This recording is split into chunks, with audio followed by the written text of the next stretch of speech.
Bonjour, maintenant qu'on a compris dans quel secteur on était, avec le secteur industriel des systèmes embarqués et de la mécatronique, je vais vous présenter notre formation d'ingénieur.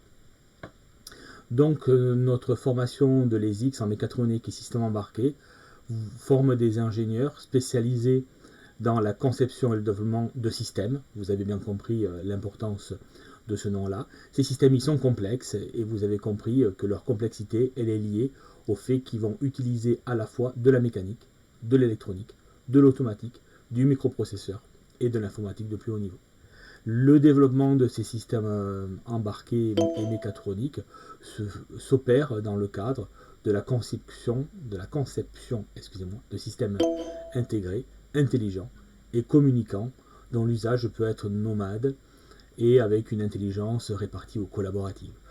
Vous voyez que le modèle qui prévaut dans tout ça, c'est la possibilité d'aller vers le modèle de la fourmilière, avec des petits agents qui vont collaborer entre eux. Alors pour faire tout ça, on a un très gros tronc commun, je vais vous le présenter dans quelques minutes, autour des systèmes embarqués, et puis deux spécialités, deux options. Une option sur les systèmes embarqués mécatroniques et une option sur les systèmes embarqués nomades et répartis. Vous pouvez voir trois logos ici, c'est des associations industrielles qui tournent autour de l'aéronautique spatiale défense, de l'automobile et du numérique avec qui nous avons réfléchi à cette formation et avec qui nous l'avons portée.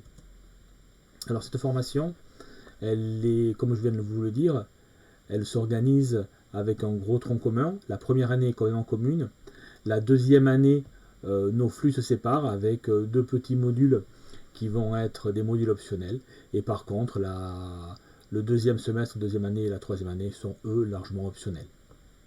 Dans cette formation, donc, on y retrouve les grandes thématiques dont je parlais, donc autour des systèmes embarqués, autour de tout ce qui est humanité pour permettre de faire de vous des ingénieurs, autour de projets et de stages, et puis des modules optionnels. Alors si on détaille ça un peu, l'objectif du tronc commun, c'est de faire de vous des ingénieurs capables de concevoir la partie matérielle d'un système embarqué et la partie logicielle bas niveau de ce système embarqué. Donc de réaliser la carte avec ses capteurs, ses actionneurs, la gestion de son énergie, la mécanique des systèmes qui va avec et de la programmer en bas niveau. Et donc vous voyez tout ça, c'est essentiellement sur les 3 premiers semestres et un peu dans la suite de la formation. Pour les gens qui s'intéresseront à la partie la plus mécatronique, eh bien, à ces compétences-là, on rajoutera en plus de l'électronique et de l'automatique, et on rajoutera en plus de la mécanique, ce qui permettra de faire de la mécanique avancée, et puis d'aller sur des systèmes en électronique plus avancés, avec notamment le bruit, la gestion de l'énergie, et puis le contrôle-commande avancé de ces systèmes.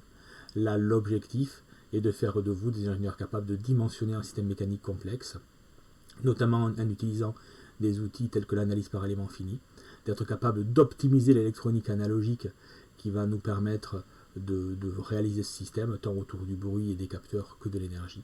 Et puis enfin, être capable d'identifier et de commander ce système physique. De notre côté, pour les gens qui s'intéressent à l'option nomade et répartie, on va renforcer vos compétences en informatique industrielle, en communication, de telle sorte que vous sachiez réaliser un système communicant, et on va vous donner des compétences en informatique de haut niveau pour vous permettre de faire de l'intelligence artificielle autour des systèmes nomades et de l'intelligence répartie.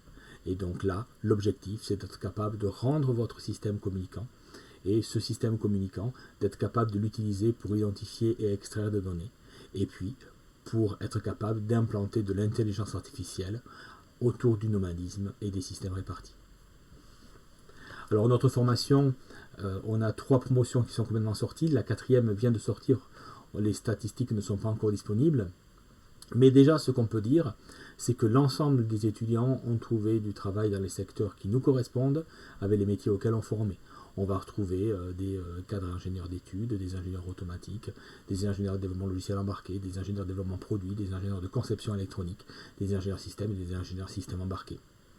Ces ingénieurs se retrouvent alors majoritairement dans des PME et des startups, et puis beaucoup aussi dans des sociétés d'ingénierie de services où ils vont souvent travailler dans des grands groupes, et puis une petite partie qui travaille directement dans les grands groupes. Donc vous voyez, on en a à peu près 50% qui sont dans un grand groupe, 50% qui sont dans des PME, soit parce qu'ils travaillent dans une PME, soit parce qu'ils la créent, cette PME, puisque nous avons quelques étudiants qui sont en création d'entreprise, et puis quelques-uns qui sont dans la recherche publique. Comme on le disait tout à l'heure, les systèmes embarqués, ils existent dans tous les systèmes, ils sont présents partout. Malgré tout, majoritairement, nos étudiants trouvent du travail dans l'aéronautique spatiale défense. Quelques-uns dans l'Internet des objets, l'automobile, et puis quelques secteurs annexes. Voilà, donc pour en savoir un peu plus, je vous propose de nous contacter pour les portes ouvertes qui auront lieu le 13 février, de nous suivre et de nous contacter via les réseaux sociaux, et puis de regarder les autres présentations. Merci.